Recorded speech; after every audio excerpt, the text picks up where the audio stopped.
欢迎观看意想不到的中文词源系列视频。在之前的视频中，我们已经一起学习过老公、老婆或丈夫、妻子以及其他相关称谓的来源。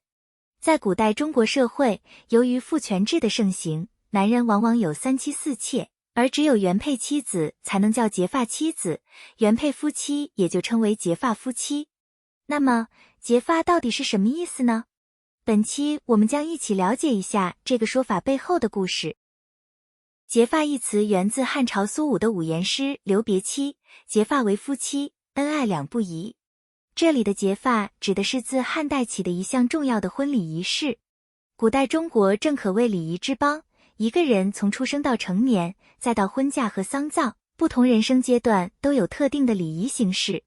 结发意为扎结头发，原本是成人礼中的一项，男子20行弱冠之礼，女子15行及笄之礼。那时，无论男女都留长发，在举行成人礼的时候要改变发型，男子要束发加冠，女子要将头发盘成发髻，用一块黑布包住后再用发簪固定。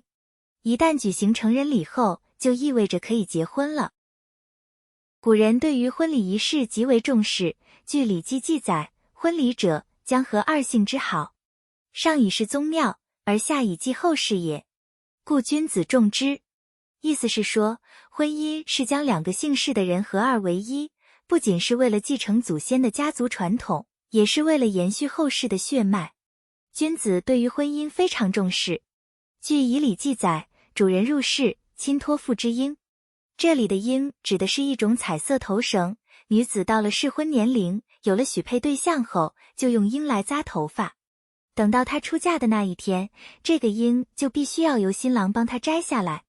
然后，新娘和新郎各自剪下一缕头发绑在一起，这就是完整的结发仪式，寓意着新婚夫妻永结同心，白头偕老。鉴于身体发肤，受之父母，不敢毁伤的古训，古人视头发为生命般重要，甚至有三国时期曹操割发代首的记载。在对待婚姻方面，古人认为两个人的结合应该要生死与共，割下彼此的头发缠绕绑定，就意味着夫妻双方彼此将性命都交付给了对方，有至死不渝、相守终生之意。因此，古人就将男子首次结婚的妻子称为结发妻子，也就是原配。关于结发夫妻，还存在着一个有趣的传说。在古代，胡须的长短被认为是男子才学和胆识的重要标志。相传古时有个皇帝在登基前夜，担心自己的胡子太短而会让众臣瞧不起，所以无法入眠。